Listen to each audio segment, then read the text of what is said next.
Agora vamos falar das soluções. Como nós vimos, as soluções verdadeiras, que são aquelas soluções que têm um diâmetro médio de partícula dispersa entre 0 e 1 nanômetros, serão chamadas, a partir de agora, de simplesmente soluções. As soluções são misturas homogêneas de duas ou mais substâncias. Vou citar dois exemplos: açúcar em água e também sal em água. Vai formar uma mistura homogênea, ou seja, uma mistura aí com uma única fase, onde nós não poderemos distinguir onde é que está o sal e onde é que está o açúcar, pois eles vão estar ali totalmente misturados e formando uma mistura homogênea, também uma denominada de solução. Nas soluções, o componente que está presente em menor quantidade recebe o nome de soluto, ou também de parte dispersa. Já enquanto que o componente que está predominante naquela minha solução é chamado de solvente, ou também de dispersante. Exemplos de soluções nós temos a água do mar, que é o que? São vários sais, que são os solutos, dispersos ali no solvente que é a água. O ar que nós respiramos, que é uma mistura gasosa, os gases se misturam perfeitamente e o ar atmosférico é basicamente composto de nitrogênio e oxigênio. O nosso sangue é um exemplo também de solução, onde o solvente é a água e os solutos são vários ali, né? Várias substâncias que nós temos no nosso sangue, desde hemácias, que são as células, os glóbulos vermelhos, sal, açúcar, enfim. Nós temos vários ânions, íons, cátions, temos muitas substâncias no nosso sangue dissolvidas. A cerveja, assim como outras bebidas também, é um exemplo de solução. Cachaça é outro exemplo, o uísque, enfim, temos as bebidas aí, são exemplos de soluções. Agora vamos classificar as soluções. As soluções elas podem ser classificadas por serem eletrolíticas ou não eletrolíticas, mas nós iremos classificá-las aqui de acordo com o estado físico dessa minha solução. Então, o primeiro exemplo que nós vamos dar de soluções são as soluções sólidas, que temos aí como exemplo as ligas metálicas. E o ouro é um exemplo de uma liga metálica, de uma solução sólida, no qual é composto de ouro e cobre. Soluções líquidas, nós temos o exemplo do vinagre, que é uma solução de ácido acético em água. Podemos citar aí também uma solução de ácido clorídrico em água, de ácido perclórico em água, de hidróxido de sódio em água, de amônia em água, enfim, são infinitas possibilidades. Os gases, as misturas gasosas, é um exemplo de solução gasosa, e o exemplo, como eu citei, o ar atmosférico, que é composto de nitrogênio e oxigênio. Vamos ver agora os mecanismos de dissolução para as soluções. Imaginemos que nós temos água e álcool, certo? A água é uma molécula polar, assim como o álcool também é uma molécula polar. Essas duas substâncias apresentam interações intermoleculares, ou seja, entre as moléculas, por um tipo de interação chamada pontes de hidrogênio. E essas interações similares, quando nós misturamos água e álcool, faz com que essas substâncias diferentes, né, elas consigam interagir e se misturarem. E as interações entre as moléculas de água e as moléculas de água também são do tipo ponte de hidrogênio. Já quando nós misturamos água e gasolina, a água, como nós já falamos, é uma substância polar e que apresenta interações intermoleculares de pontes de hidrogênio. Já a gasolina é uma substância apolar. A molécula representante da gasolina ali, basicamente é o C8H18, ou seja, octanos, né? Substâncias com 8 átomos de carbono. E essa substância, por ser apolar, ela não vai apresentar ligações de hidrogênio, vai apresentar ligações muito mais fracas, que são as ligações de Van der Waals. Então, quando nós misturamos água e gasolina, uma substância polar com uma substância apolar, elas não irão se misturar. Por quê? Juntando-se água e gasolina, não se forma uma solução. As moléculas de água não encontram pontos de polaridade nas moléculas de gasolina, onde possam se unir. Consequentemente, as moléculas de água continuam reunidas entre si e separadas das de gasolina, formando duas camadas, e a água, que é mais densa, fica na camada inferior. Então, água e gasolina não se misturam, formam uma mistura heterogênea e não formam uma solução. Agora, água e sal. O cloreto de sódio, que é o sal de cozinha, é uma substância sólida formada pelos íons Na+ e Cl-. Já a água é uma substância líquida formada por moléculas de H2O, ou seja, 2 átomos de hidrogênio e 1 átomo de oxigênio, e elas são polares. Quando nós misturamos essas duas substâncias, vai ocorrer ali uma guerra, vamos dizer assim, das forças de coesão do sal, ou seja, os íons ali querendo ficar atraídos e não quererem serem dissolvidos na água, né? Porque a água ela vai querer separar esses íons pelas forças de dissociação e solvatação do solvente, que é a água. Então, vamos dizer assim, esse cabo de guerra, né? Se as forças de coesão do sal forem maiores do que as forças de dissociação e solvatação do solvente, isso dirá que esse sal ele será menos solúvel ou se dissolverá menos naquele solvente. Já se as forças de dissociação e de solvatação do solvente for maior do que as forças de coesão do sal, aquele sal será mais solúvel e se dissociará mais facilmente naquele solvente. Então aqui eu tenho algumas explicações. Olha, colocando-se sal de cozinha na água, a extremidade negativa de algumas moléculas de água tende a atrair os íons Na+. Quem são as extremidades negativas da molécula de água? O oxigênio. A molécula H2O, o átomo de oxigênio vai ter uma carga parcial negativa e os de hidrogênio uma carga parcial positiva. Então quem vai ficar direcionado para o cátion Na+, que é positivo, será o átomo de oxigênio da água. E a extremidade positiva de outras moléculas de água tende a atrair os íons Cl- do reticulado, ou seja, os átomos de hidrogênio da água, que tem uma carga parcial positiva, vai ficar direcionados, ou seja, interagindo com o ânion cloreto. Desse modo, a água vai desfazendo o reticulado cristalino do NaCl e os íons Na+ e Cl- entram em solução, cada um deles envolvido por várias moléculas de água. Esse fenômeno é denominado solvatação dos íons, ou seja, a água ela separar aqueles íons do sal e mantê-los ali separados, arrodeados por várias moléculas de água, cada íon, cada cátion e ânion ali será chamada de solvatação dos íons. Há um confronto entre as forças de coesão dos íons Na+ e Cl- no estado sólido e as forças de dissolução e solvatação dos íons, exercida pela água. Evidentemente, se as forças de coesão predominarem, o sal será menos solúvel, e as forças de dissolução e solvatação forem maiores, o sal será mais solúvel, o que eu já tinha explicado no slide anterior. E vocês podem perceber que há muitas soluções de íons que elas são coloridas. Por exemplo, os cátions, cobre 2+, deixa a solução azul. O cátion, ferro 3+, deixa a solução amarela. O cátion, níquel 2+, deixa a solução verde. E já os ânions, se for o ânion permanganato, MnO4-, deixa a solução violeta. E o íon dicromato deixa a solução laranja. No caso de nós termos água e gás clorídrico, né, que vai ali interagir com a água e vai sofrer o processo de ionização, gerando íons H+, mais Cl-, ou uma forma mais completa que seria e mais justa com o que ocorre no meio aquoso, que seria o quê? O íon H3O+, mais Cl-. Lembrando que o H+, é uma simplificação da estrutura H3O+, ou seja, também chamado de íon hidrônio. E vale salientar que ácidos passam pelo processo de ionização para gerar íons, e o sal não. O sal ocorre apenas uma dissociação dos íons, onde esses íons são separados.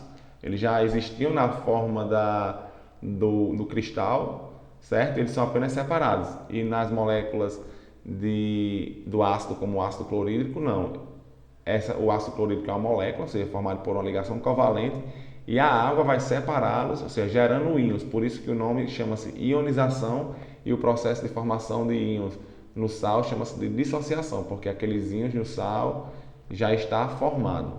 Agora vamos ver a regra de solubilidade. É uma regra muito importante para vocês aí, para a vida, né?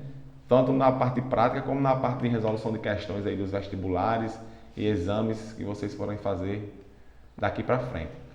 Então, a regra é semelhante dissolve semelhante.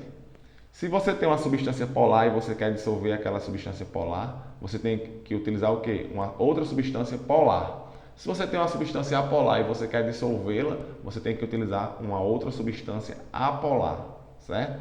Também vale lembrar que a água é conhecida como solvente universal. Então vejamos um exemplo. Questão da FUVEST São Paulo. Entre as figuras abaixo, identifique a que melhor apresenta a distribuição das partículas de soluto e dissolvente numa solução aquosa diluída de cloreto de sódio.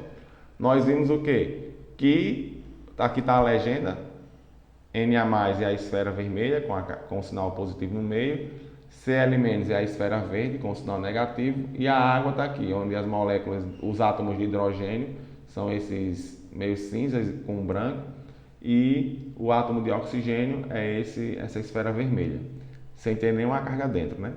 E aí vocês vão se lembrar que quando o cátion sódio está aqui, quem é que vai estar direcionado para ele? Os átomos da molécula de água, os átomos de oxigênio da molécula de água, certo? Porque ele tem uma carga parcial negativa.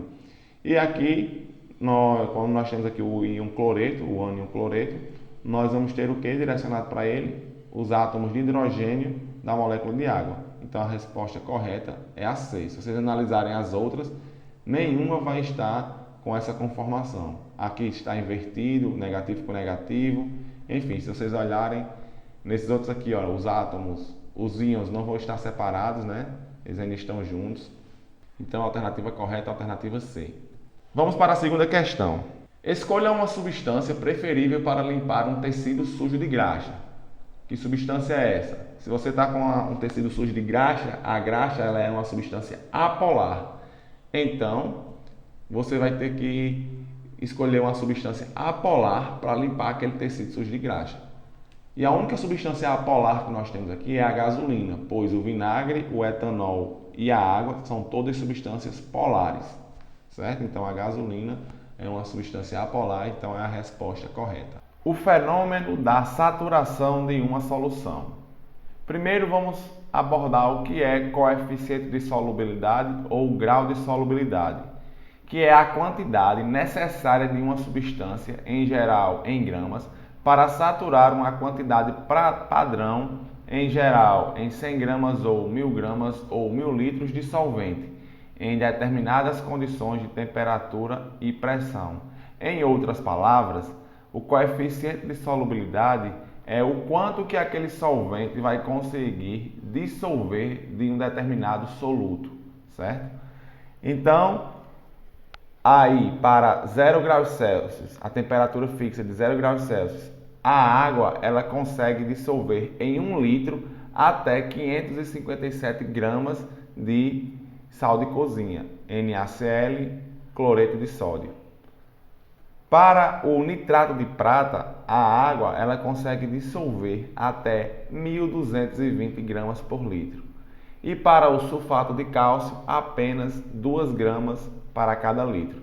Com isso, nós podemos dizer que o nitrato de prata é a substância mais solúvel, aqui tem um maior coeficiente de solubilidade ali para aquele sal, né? A água vai ter um maior coeficiente de solubilidade para aquele sal, enquanto que o menor será para o sulfato de cálcio, ou seja, a água ali vai apresentar um menor coeficiente de solubilidade para o sulfato de cálcio.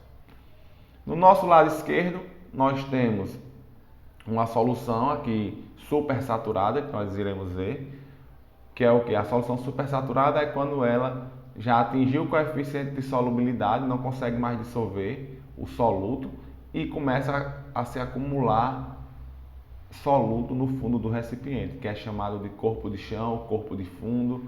O ponto de saturação depende do soluto, do solvente e das condições físicas. A temperatura é muito importante e é um dos parâmetros mais determinantes para medir, né, quanto que vai ser aquele coeficiente de solubilidade para um determinado soluto. E a pressão é especialmente importante para soluções que contêm gases, como nós podemos nos lembrar aí dos refrigerantes, né? Quando está uma temperatura muito, ou das bebidas gaseificadas, quando está uma temperatura elevada, quando você abre o refrigerante, você vê que libera muito gás.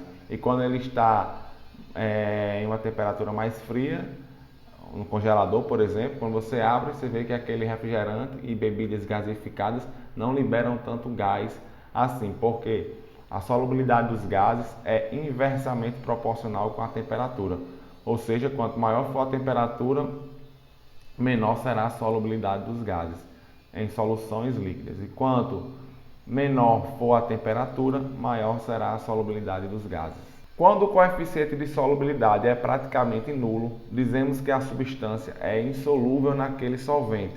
É o caso do cloreto de prata, cujo grau de solubilidade em água é de 0,014 gramas por litro. Então podemos dizer que o cloreto de prata é insolúvel. Em se tratando de dois líquidos, dizemos que são immiscíveis, que é o caso da água e do óleo. Quando esses dois líquidos não se misturam, eles são chamados de líquidos immiscíveis. Quando duas substâncias se dissolvem em qualquer proporção, coeficiente de solubilidade infinito, dizemos que elas são totalmente immiscíveis. É o caso da mistura de água e álcool. Então vamos resolver aqui mais uma questão da FUVEST. Um químico leu a seguinte instrução num procedimento descrito no seu guia de laboratório. Dissolva 5 gramas de cloreto em 100 ml de água à temperatura ambiente. Dentre as substâncias abaixo, qual pode ser a mencionada no texto? Então aqui vocês vão ver o quão importante é vocês realmente aprenderem e estudarem química e saberem dos conhecimentos prévios que vocês viram lá no primeiro ano. Aqui, se vocês souberem nomenclatura de compostos inorgânicos, vocês já iriam eliminar 3 alternativas e iam ficar em dúvida em 2.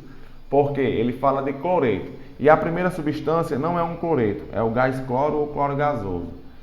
A segunda é o tetracloreto de carbono, mas já sabemos que o tetracloreto de carbono ele é o que? Uma substância apolar. Viram isso lá em polaridade das substâncias. O NaClO é o hipoclorito de sódio, ou seja, não é um cloreto. E aí vocês iam ficar em dúvida aqui nessas duas, que é o cloreto de amônio e o cloreto de prata, certo? Porém, o cloreto de prata é uma substância insolúvel. Logo, a alternativa correta seria cloreto de amônio. Logo, a alternativa correta é a letra D. Agora, nós vamos analisar mais detalhadamente o que são substâncias insaturadas ou não saturadas, saturadas e supersaturadas. Então, vamos imaginar que nós saímos aqui, nesse ponto inicial aqui, nós só temos água, 1 litro de água, e nós começamos a adicionar NaCl, cloreto de sódio, em água, o sal de cozinha. Então nós adicionamos e a água ela consegue, né, dissolver ali aquele soluto até um determinado ponto, onde nós vamos atingir o coeficiente de solubilidade daquele sal na água, que é igual a 357 gramas por litro. Então quando nós chegamos aqui, nós atingimos o ponto de saturação, certo? Então a substância ela não vai mais, se você adicionar mais sal de cozinha, aquele sal ele não conseguirá se dissolver na água, certo? Então ali vai estar no limite, na condição limite. Se você adicionar mais sal, esse sal vai começar a se depositar no fundo do recipiente, pois a água, para aquele 1 litro de água ali, a água não tem mais capacidade de dissolver aquele soluto. E nós formamos as soluções supersaturadas, que são instáveis, certo? Então nós temos as soluções não saturadas ou insaturadas, soluções saturadas, onde as duas primeiras são estáveis, E logo após a solução saturada, nós temos as soluções supersaturadas. Aqui está a explicação de cada uma e o ponto de saturação representa um limite de estabilidade. Consequentemente, as soluções supersaturadas só podem existir em condições especiais e quando ocorrem são sempre instáveis. Aqui está um exemplo. A gente vai adicionando o que eu acabei de falar para vocês, vou adicionando sal, né? Aqui em uma quantidade fixa de água. Logo, a água vai conseguindo dissolver e depois ela não consegue mais dissolver, nós atingimos o limite, certo? Onde a partir daqui, se você adicionar mais sal, vai começar a gerar sal no fundo do recipiente, chamado de corpo de fundo ou corpo de chão, que é o que ocorre nas soluções supersaturadas.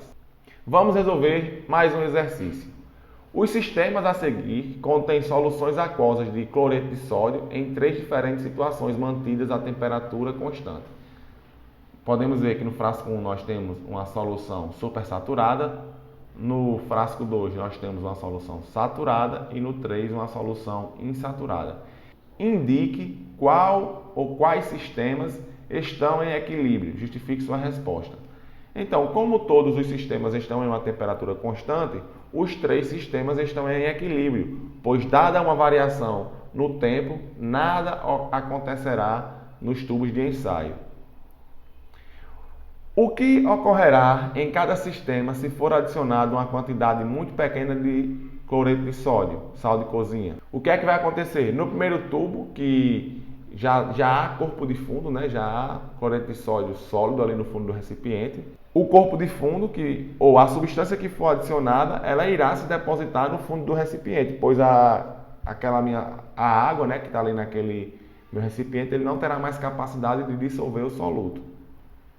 No segundo, irá ocorrer o quê? A formação de corpo de fundo, porque ali está no limite, né? A condição limite. A solução está saturada. Então, se você adicionar mais qualquer quantidade de sal, aquele sal irá se depositar no fundo do recipiente. E no frasco 3, se você for adicionando, como a solução ainda está insaturada, a água ainda conseguirá dissolver aquele soluto que você está adicionando. E se você for adicionando mais e mais e mais no 3, vai chegar ao ponto limite, né, que a solução ficará saturada, e logo depois, se você adicionar mais ainda, o sal ali vai começar a se depositar no fundo, como ocorre no frasco 1.